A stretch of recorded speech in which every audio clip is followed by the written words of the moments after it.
Welcome to Walkabout the Galaxy, the fickle astronomy podcast, where the science is universal, the opinions are personal, and the jokes are nerdy. We are Strange Charm Top, the Astroquarks, also known as Josh Caldwell, Addie Dove, and Jim Cooney. Coming to you from the remote and distributed Walkabout studio at the University of Central Florida. Remember to subscribe to us on all platforms, including YouTube, Facebook, Twitter, and Instagram. We are also at www.walkaboutthegalaxy.com, where you can see how to order a Walkabout shirt and support STEM education at the same time. You can contact us at wtg@ucf.edu, and definitely do contact us that way if you order a shirt, so we can make sure not only to get it to you as soon as possible, but at all. Today, we are happy to welcome back to Walkabout Adam LeMay, instructional expert in the UCF Department of Physics and backyard particle physicist, which always blows my mind. Adam, welcome back to the show. Hey, thanks for having me. There are, in fact, fundamental particles in my backyard as we speak. Take some pictures. I'll believe it when I see it. Yeah. Nice. Well, I have a wonderful 1 pixel camera to show you. Okay, right. I'm familiar with 1 pixel cameras. That was sort of like my whole dissertation was a 1 pixel camera. Right. It's been too long. I'm glad to have you back. Yeah. Hey, good to be back. Long-time listener, Long-time listener and more frequent participant, we hope. Yeah. Our stumper today is back to basics. It's sort of the punk rock movement of Walkabout the Galaxy stumpers. Particles or waves? And it was inspired by Adam's backyard particle physics activities. So, Adam, you're probably going to go. I'm going to go particle on this one. You're going to go particles. Yeah. Okay. What particles? We've teased enough about your backyard particle physics experiments. What do you actually do? Yeah, muons are kind of the particle du jour because they're in this sweet spot between long enough lived so you can detect them, but short enough lived so that they do cool stuff. And so those are raining down on us as we speak from these interactions in the upper atmosphere when stuff flying through space collides with some atomic nucleus up there. That's why I keep getting storm notifications on my phone. Yes. Is this like cosmic rays hit an atmospheric molecule or an atom in a molecule and shatter protons or neutrons or something, and muons come out, or what? And what totally, it's there are a couple steps in between that. Oftentimes, other things like pions are produced, and then those will decay into muons and a bunch of other stuff. And a lot of the other stuff is too short-lived to make it down to where we are. You can easily detect these particles? I mean, if you have a muon counter, then you can detect them. So it takes a 1 pixel muon camera. You have a muon counter. Do they have those on Amazon or what? Yeah, it's getting there, actually. It's getting pretty close. There are some sub $200 models that are really only used in educational labs right now, but things like the Cosmic Watch and stuff. But yeah, maybe in the next few years you'll be able to go on Amazon and just get one that, a counter increments as some unseen particle passes through it. Okay. Well, I'm always think that's super cool and want to hear more about it. But Addie, what's your take on particles or waves? I'm feeling wavy today. Are you? Yeah. Okay. I was thinking you'd be another particle person. Yeah, today I'm feeling very wavy. Okay. Is that a bad thing? I don't know. Okay. It just is, Josh. It just is. Sometimes it's good, sometimes it's bad. It's fluctuating. Yeah, there's highs and lows, Right. Okay. That makes sense, Jim. Ups and downs. There's only one right answer to this. Yes. It's frickin' neither. Oh, I thought you were going to say both. No. That's always the answer, in an intro quantum course, we say, what is an electron or something? Is it a particle or is it a wave? We say it's both. It's neither. Okay. Freaking neither. Preach, brother. And I think it's doing an electron or a photon a disservice to call it sometimes a wave and sometimes it's a photon. It's a thing that is totally different from any of those. It just sometimes can be modeled like a wave and sometimes modeled like a particle. So we need to come up with a word for it. Should we call them Coonies? Yeah, something. Yes. I don't know. Cooney sounds terrible, but something cooler. It does sound terrible. Absolutely. Yeah. I'm in. Okay, so we need a new. I'm loving this. We need a whole new noun that is to describe a whole class of things that are neither particles nor waves, but they can, depending on what they're up to, be described with particle models and sometimes described with wave models, but they're actually neither particles nor waves. And in that category would go light, you're saying? So you're saying electromagnetic waves are not waves? They are not. Absolutely not. Oh, this is great. Hot takes. I'm loving it. This Yes. is a groundbreaking, particle breaking, wave breaking episode of Walkabout the Galaxy. That is right. That's cool. And so electromagnetic waves / photons would go in there, electrons, muons, pions, all the other Greek letter ons that Adam was talking about would go in there. What else would go in there? Everything fundamental, everything tiny, Everything tiny. Okay. Maybe even the fabric of space-time itself. Even that fabric. I don't know. That's why that fabric rips so easily. It's like a Kleenex after I've had a really bad allergy day. Yuck. It's the fabric of space-time. Maybe our listeners can write in some suggestions or call in some suggestions for this new noun. Let's have a walkabout contest for what to call these things. Yeah. All right, cool. Well, today we'll talk about pulsars and things in space. We have some space news that's more planetary. But first, this episode of Walkabout the Galaxy is brought to you by Joule Heating.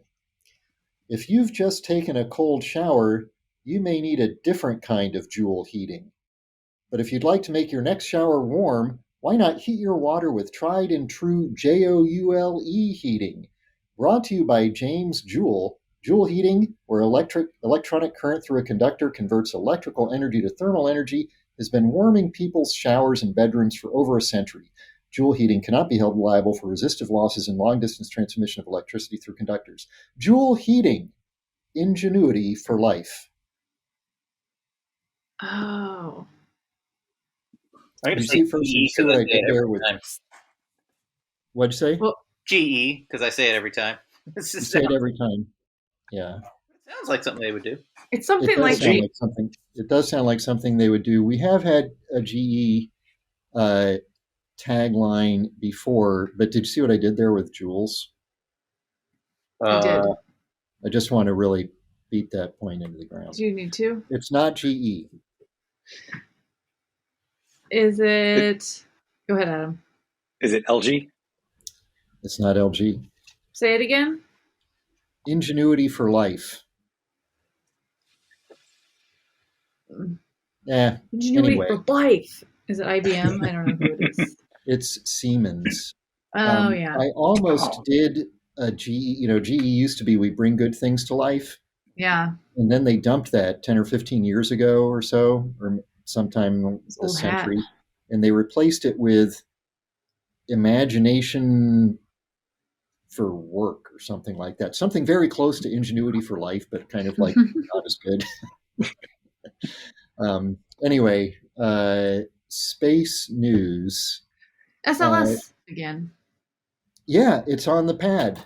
The Space Launch System rocket. Jim, we have to explain what that is to Jim. Yeah, I don't know what that is. It's the big rocket. So I went out to Ken. Is that the one for launching Artemis or no? Yes.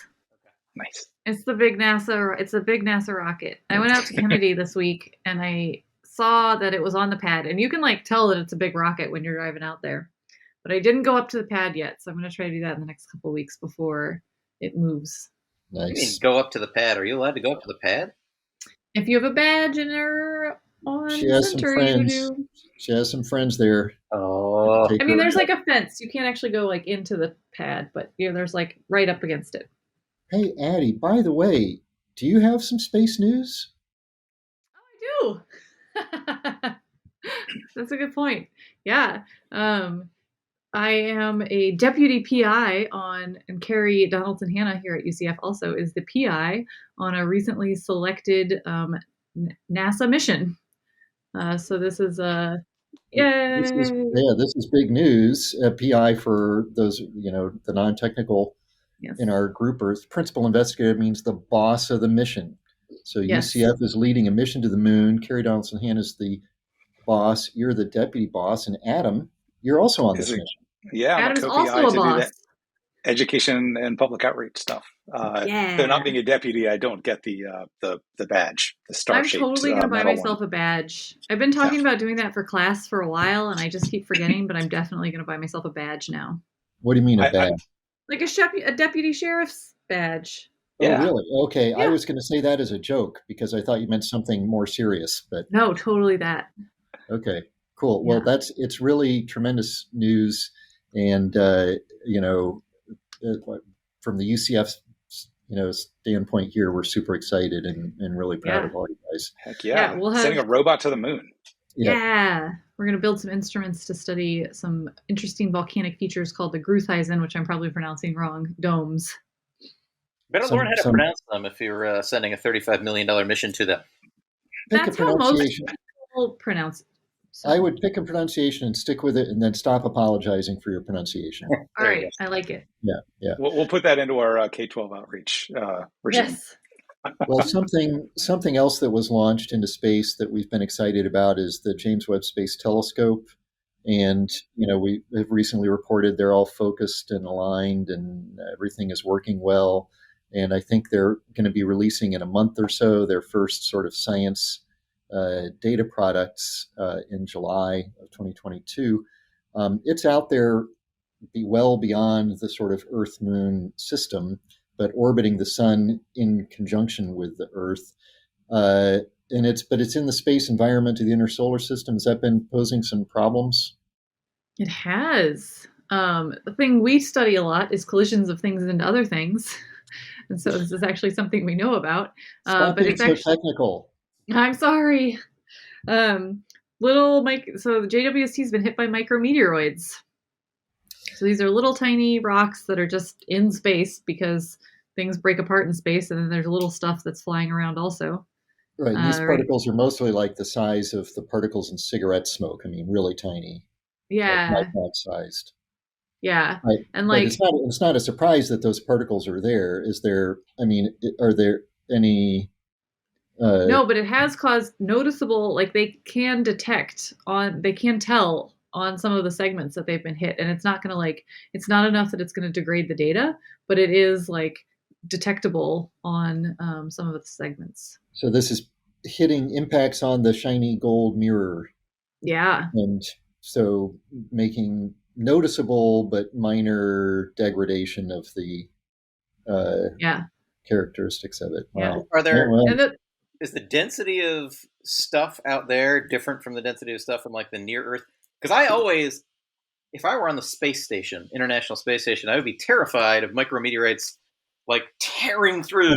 All of a sudden, there's a hole in my belly or something like that. Is that a That's realistic. On the ISS, you have enough other stuff that it probably won't tear through you, but it might make a hole in your spaceship, and that's a problem. The ISS, that's exactly what shuttle, nightmares are made of.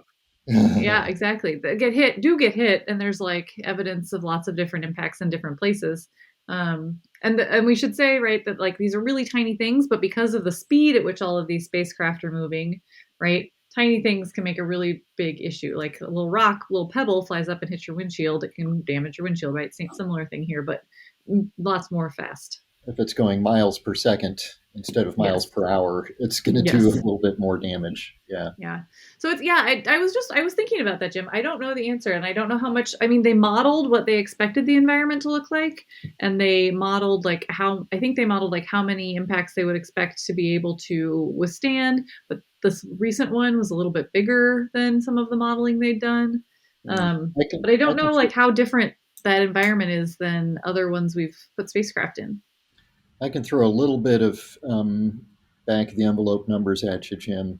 So right, where the International Space Station is, you're basically at the surface of the Earth. It's very close to the surface of the Earth. Mm-hmm. So there are two effects that one has to take into account for this these dust particle impacts. One is gravitational focusing. So that makes the Earth's gravity deflects the trajectories of particles so that more particles come to the vicinity of the Earth than would if the Earth had no gravity. Right. So that increases the number. And that gravity also accelerates those particles because they are sort of falling into the Earth's gravitational well. So there is an increase in the flux, or the number of particles crossing your belly per second, compared to what it would be if we stuck you out on the James Webb Space Telescope. But it's not a gigantic difference. So the gravitational focusing is going to give you less than a factor of, it depends on how fast those particles are moving sort of on their own around the sun, but it's, maybe going to double the flux or something like that.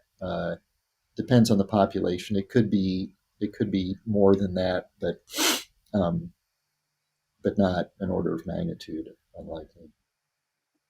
Okay, so it's safer out at the James Webb Space Telescope than it is near the surface of the Earth. A little bit. Probably. I'm not saying that. I'm only saying those are two things that you have to take into account if you're close to a planet. There is this gravitational focusing effect. When you move to different regions of the solar system, there are regional variations in what the particle population is like out there. I mean, also in low Earth and even higher Earth orbits now, there's just a lot more crap because we put a lot of stuff up there, right? And there's been recent issues of like things running into each other and breaking apart, which generates even more of the small stuff that could tear through your stomach, Jim. Yeah. So the main reason I worry about this is I hear, and I can't remember the numbers or anything like this, but you hear about like the number of impacts up in Earth's upper atmosphere every day. Like the Earth is constantly peppered with stuff. And obviously, most of that stuff is this really tiny, smoke-sized particle. But there's also pea-sized particles and things like that are every single day peppering the Earth's upper atmosphere. If a pea-sized thing traveling at a pretty good delta V from your spacecraft hits a spacecraft, that's a real problem. But I guess Earth is huge and the International Space Station is small, so the chances of getting hit are pretty small. Plus, I would say that if it's pea-sized, it's not peppering, it's peeing. You're right. It's peeing all over the atmosphere. Right. I hate it when I don't think our atmosphere doesn't really get the credit that I think it deserves. We should all be waking up every morning and just like really thankful that there are so many molecules between us and space. Right. Amen. I mean, yeah. And I think, I talked about this after, William Shatner went up on the Blue Origin New Shepard, his little suborbital jaunt. And he's the first person who's had that kind of experience who reacted the way I think I would react, which is awe, appreciation, and terror at how thin and tenuous the atmosphere is. More so than like, oh, I'm floating and there's the curved horizon or whatever. It's like, I just did this 2-minute jaunt through this little wisp and now I'm in the dead black emptiness of space. Yeah. So, yeah. You know what has a thick atmosphere? Venus. Awesome Venus. segue. Yes, I did it. Thanks. Yeah, Venus. Just another like quick hit is that there was a new paper out about the Da Vinci mission. So this is one of the missions that's supposed to go to Venus in a few years. Da Vinci's Deep Atmosphere Venus Investigation of Noble Gases, Chemistry, and Imaging. This is a NASA mission. Anyway, there's just a new paper out describing the mission in a little bit more detail. And it's pretty cool. So it's going to have a spacecraft that does flybys, but it also has a descent probe that will drop down through Venus's atmosphere, which is exciting. We haven't had one of those in a long time. So, is that probe going to make it to the surface and survive or not? I don't think it will survive. No, I think it's an atmospheric probe, not a surface lander. Okay. Speaking of Venus, a long time ago, before we knew too much about the conditions at the surface, we knew it had a thick atmosphere, and there was some speculation amongst scientists that it might be a habitable, hospitable abode for life. But well, I was trying to turn this into a segue for NASA studying UAPs, and I'm kind of fumbling through it. So I'll just say NASA's announced they're going to do a 9-month study of unidentified aerial phenomena. Ooh, I'm And sad about this. you're sad about it? Yeah, Why? I don't know. Their, It's fine. They their can use the announcement, resources however they want. They don't need to yeah. give it to us to do real science. It's fine. But Well, aren't they hoping to get real science out of this? Because a lot of these, I mean, they're all, well, not all, but aren't mostly these things going to be like weird, atmospheric phenomena. like, oh, you love those sprites and whatever those Elves or and whatever the hell things. I don't know, And elves. but you love all that stuff. Isn't this going to maybe give us some more information about that kind of stuff? Maybe. I think it will, and they're careful to point out in their press releases and announcements there is no evidence that UAPs are due to any extraterrestrial life, and also point out that, by the way, NASA is doing very serious scientific investigations to look for extraterrestrial life, and this isn't one of them. Right? This Yeah. is something else, right? And also that it's all going to be open to the public, and so no secrecy thing. It's just sort of interesting to read the Sure it announcement is. because you could see that they were thinking about all the ways this could be misinterpreted, and they put statements in there to try to head off those potential misinterpretations. I'm sure we could still look on the internet right now and find plenty of other parroting press releases that say how NASA's going to study. You think there's some weird stuff on the internet, is what you're saying? No. Yes. We have two sort of Pulsar related stories. Okay. They're not sort of Pulsar related, they're extremely Pulsar related. Okay. Directly. Yes. I want the short one first and then the trivia. Okay. Yeah, so I guess the short one is just the new discovery. Yeah, new detection. So there was a new pulsar, or at least preliminary investigations say that it's an X-ray millisecond pulsar. That's only 30,000 light years away. Right? That's what? Millisecond's pretty fast even for a pulsar, right? Yeah. That's insanely fast. That means it's spinning hundreds or 1,000 times a second. That's insane. Yeah, so it's an interesting detection in that they detected an X-rays first, and it was posted in the Astronomer's Telegram, which I love as a thing because I assume it used to be a real telegram, and now it's probably like an email list, electronic thing. But and so it's there's only 18 other X-ray millisecond pulsars known, and they did follow up with a couple of other telescopes, and they weren't able to find anything in optical or UV light at the location that this the original observation indicated. But they have looked with the NICER, which is the Neutron Star Interior Composition Explorer X-ray instrument that's on the ISS. And they looked with that, and they found X-ray pulsations at 528.6 hertz, which means, as Jim pointed out, that this thing is rotating at 528.6 times per second. Yeah, imagine. So this is the neutron star. The physical thing is a few 10 kilometers across or something like that. Yeah. So Probably. Imagine seeing imagine seeing that, this ball that's... If you had your X-ray glasses on?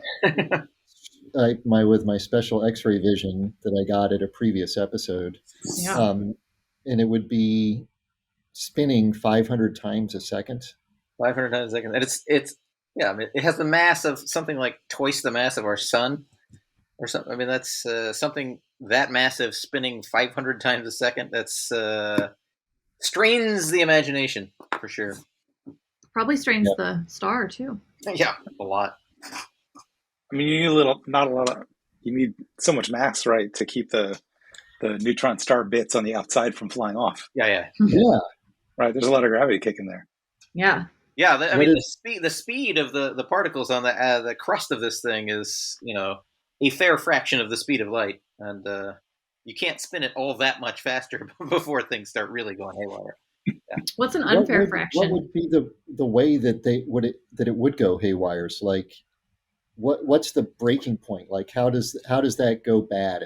At some point, what happens? Do neutrons start flying off, or is there some other weird relativistic thing that happens first? Yeah, I don't know. I mean, I would imagine that it would just kind of fly itself apart. Okay. But I don't feel like I don't know the. Yeah, I don't. Yeah, that's really interesting. Neutron stars go bad. And we do see that with small asteroids, but their gravity is so next to zero that they don't have to be spinning very fast for pebbles to start sort of leaking off the equator. Their internal structure is also pretty different. Yeah. Well, most things they're different in many, many ways. Yeah. They both have neutrons.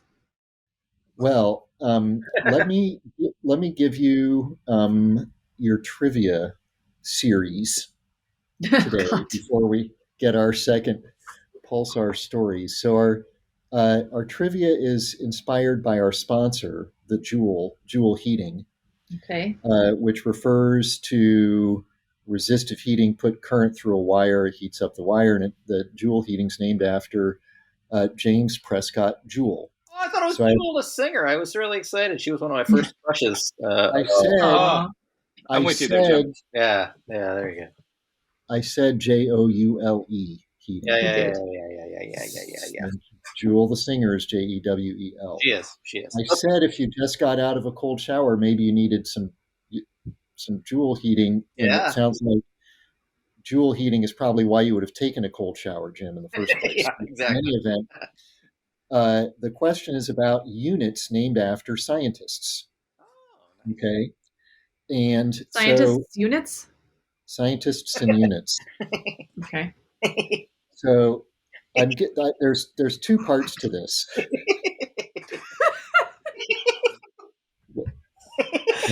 We're breaking down today. Okay. It's been a long week. I'm spinning relativistically out of control. We are. I'm good. There's two parts to this. I'm going to give you the easier part first, which is the part that's going to make Addie irked, but we should all be irked to the same degree. Okay. How many SI units? SI means Sistema International or International System. How many SI units are named after women? 20. Spoiler, 0. Not enough. Adam, Walkabout. Don't answer now. We don't. I'm just kidding. At the end of the show. How many non-SI units are named after women? Those are your two easy questions. Okay. So think about that. SI units and non-SI units named after women. The main part here is I'm going to read you the names of 5 scientists. Okay. And you're going to have to identify the unit and the quantity that unit measures. So, for example, if I said James Prescott Joule, the answer would be a joule, and that measures energy or work. Okay, so here are your scientists. Antoine-Henri Becquerel. Okay. Michael Faraday. Okay. Galileo. Okay. Fermi. And Evangelista Torricelli. Okay. Whom I drew quasi-randomly from a list of like 50 people who have units named after them. Oh, okay. With some easier ones mixed in and some a little bit off the beaten path there. All right. So we'll come back to that after our second Pulsar story. Great. Second Pulsar story. That's actually remarkably closely related to the first Pulsar story in some sense. I think in a previous episode, if I'm not mistaken, we've talked a little bit about the galactic gamma ray background, which is just like if you point your telescopes generally towards the center of the Milky Way galaxy, there's gamma rays coming from there. Not talking about point sources, not like a bright individual point thing, but a background glow of gamma rays coming from the center of the Milky Way. Not the exact And these are general vicinity of the center of the Milky Way. That and is gamma rays are very energetic photons, right. So it's just light, but very high. or Coonies, very energetic Coonie, light Coonies. Right. Very, very energetic light. And we have had trouble explaining it, like why there is this background of gamma rays there. There's not that many phenomenon in nature that produce gamma rays in any great quantity, because it takes a very energetic process to create that very energetic photon, or that energetic light. And so there's been a question about where it comes from. Matter antimatter annihilation does, right? Positron, electron. Right, absolutely. So that's one way to do it is, take your proton and your antiproton and smash them together, and you make gamma rays. I mean, you also make gamma rays in just general nuclear fusion. You smash some hydrogens together to make a helium, you end up with some gamma rays. So there are processes, but they're very processes that take a lot of energy. And so that last process you just mentioned happens in the interior of a star, so those gamma rays don't do anybody any good. Right. By the time by the time that energy gets out of a star, it is significantly lower frequency light that's coming out of the star. So it's not like coming from the inside of stars. The question is, where is it coming from? And I think that the folks who originally noticed that there was this gamma ray background suggested that it might be kind of what you said, the annihilation of dark matter particles. That could be dark matter interacting with other things. Because dark matter in our galaxy is going to be densest near the center of the galaxy, and so perhaps something is going on with that dark matter producing these gamma rays. And that's still a possible thing, but there's a new paper out that suggests that maybe it's more prosaic than that. Maybe it's just there's a bunch of pulsars there in the center of the galaxy, which there definitely are. And that matter falling onto these pulsars is producing this light. And the thing is that they require more pulsars than we thought there probably should be in the center of the galaxy, but it turns out that there might just be that many. I don't know. Does that make sense? I didn't really get. He wasn't listening. Neither are our listeners. Yeah. Yeah. So I don't understand why it's connected to dark matter, I guess. Well, so the question is, so there's all these extra gamma rays coming from towards the center of the galaxy. The question is, where are they coming from? Well, I mean, because it's not like I'm looking at 12 different spots and that's where the gamma rays are coming from. This is a diffuse background. It's, like when we look at the universe as a whole, there's kind of light coming from everywhere because there's all these unresolved galaxies in the background. Well, there's some unresolved source of gamma rays in the center of the galaxy, and it could just be a bunch of dark matter doing funny things and producing gamma rays as a result. Or silly dark matter. Or it could just be something more normal. I say normal, but like pulsars are pretty crazy things also. But it could be a bunch of individual pulsars producing these gamma rays, but since we can't resolve the individual pulsars, and there's a lot of them, they just add together to make this gamma ray background. And there's been great arguments mild arguments in the scientific community about what this is, and it's still undecided, but some new kind of computer simulations indicate that you could make this gamma ray background with a whole bunch of pulsars, but cool pulsars, not just like regular ones. It's these pulsars where they're like pulsars in a binary star system, and the one pulsar is like stealing material from its binary star companion. And sometimes when you steal material from your companion, you gain its angular momentum from that stuff, right? So you can go from a kind of a normally spinning pulsar at once or twice a second to now spinning 100 or 1,000 times a second by stealing angular momentum from your partner. And as you do that, you're spitting out a lot of energy, a lot of times in the form of gamma rays, and so maybe that's what's going on. So this is getting back to what Adam was talking about earlier. The thing gets spinning too fast, and stuff has to, Coonies have to come off that thing Something's got to give. And they come off it in the form of gamma rays. That's right. Because it's not the pulsars tearing themselves apart, but it is the pulsars shedding some energy in the form of shedding energy. It would be shedding angular momentum as well, wouldn't it? Well, no, they're gaining the pulsars gaining angular momentum, and then but it's gaining it from a companion star, but then when it emits these gamma rays, do those gamma rays aren't necessarily taking the angular momentum away, but they're taking some of the energy away.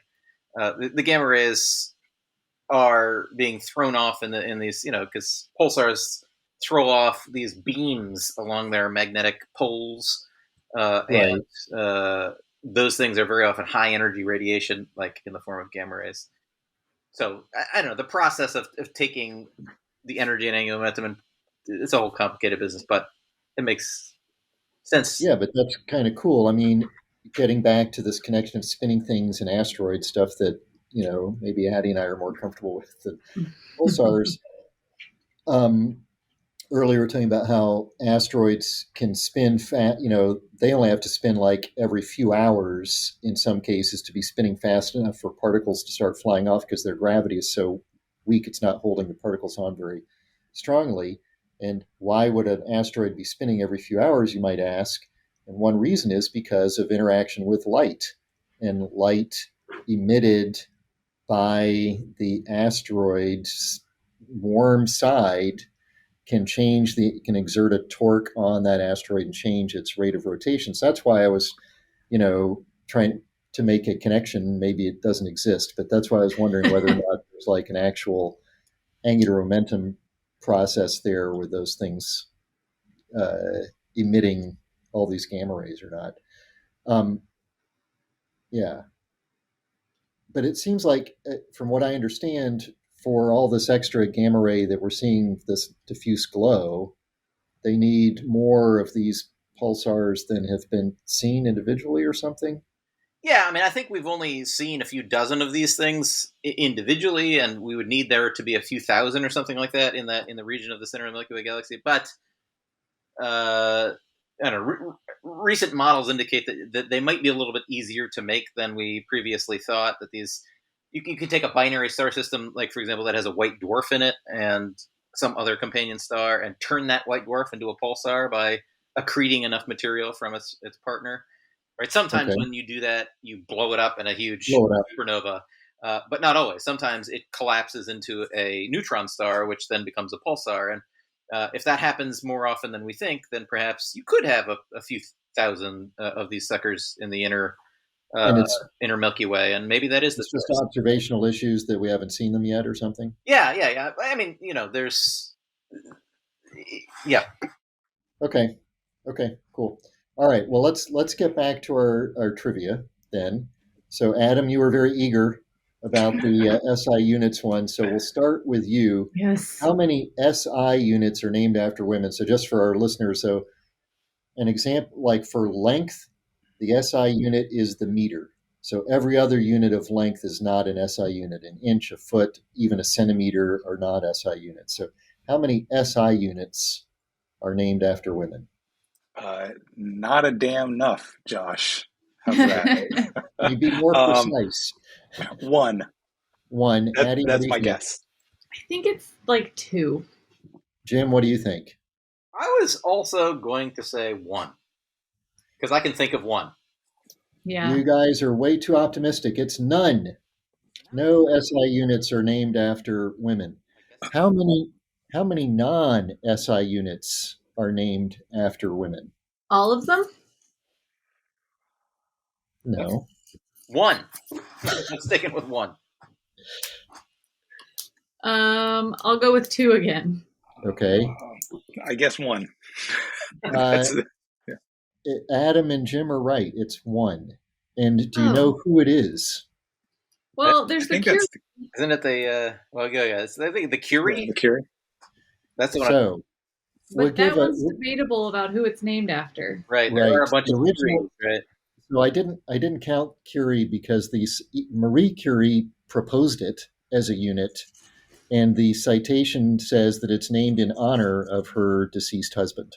Oh, yeah. MF. So the The one that I could find is named after Maria Geppert-Meyer. Oh. And it is the 2-photon cross section of a material. So 1 GM, or Geppert-Meyer, is a flux of 1 photon per second per square centimeter in a material with a density of 1 molecule per cubic centimeter, has a 10 to the minus 50 absorption cross section over a distance of 1 centimeter. Got it? That's a mouthful. It's a little bit. Got it. Yes, it's not one of those units that comes up every day. Yeah. Okay, so here's your names. Tell me the unit and what it measures. We'll start with Antoine Henri Becquerel. Isn't that radiation, Becquerel?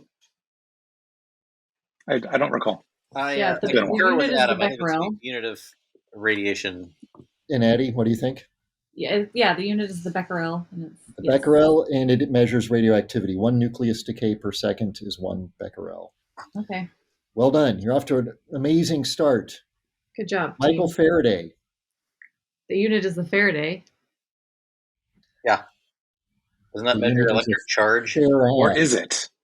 Oh, the Farad, sorry. It's a Farad, F-A-R-A-D. And what does it measure? Capacitance. Bing, bing, bing. You got For it. you viewers on YouTube, I'm doing a capacitance Okay. interpretive dance. Okay. Galileo Galilei. I don't know that one. Getting feel a little like tougher now, a little more obscure. Is it the Galilei? Is the unit? It's a little g, isn't it? No, it's in between. GG. It's in between. You and Addie have it sandwiched. The Gal. That's right. It's the gal.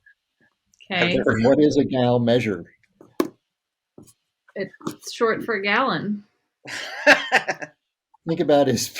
It is short for gallon also. And in fact, the Wikipedia entry says not to be confused with gallon.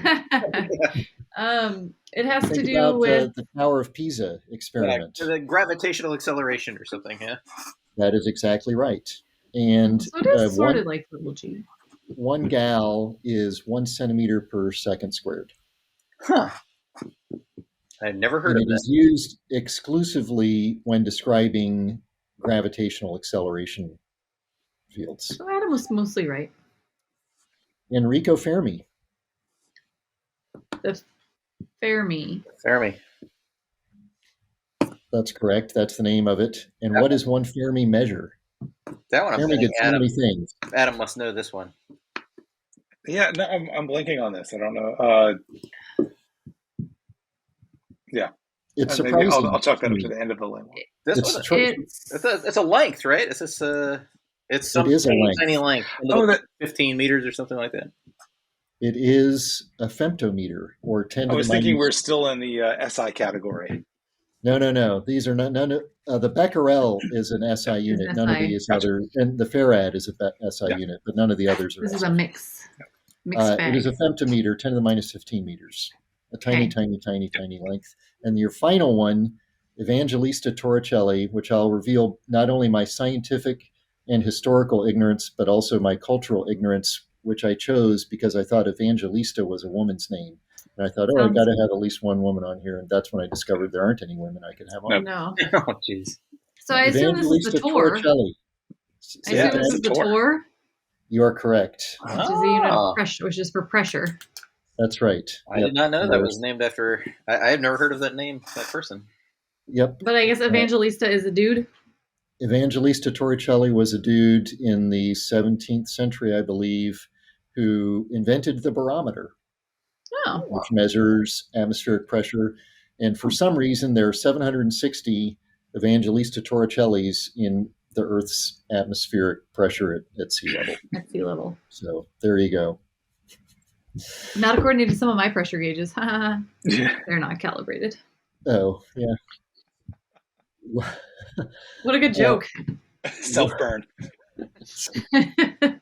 While it may have felt like a cold shower, it was just another episode of Walkabout the Galaxy. Give us 5 stars and we'll give you the universe. Be sure to follow us on Facebook and Instagram to get all our updates, and check out our website at walkaboutthegalaxy.com.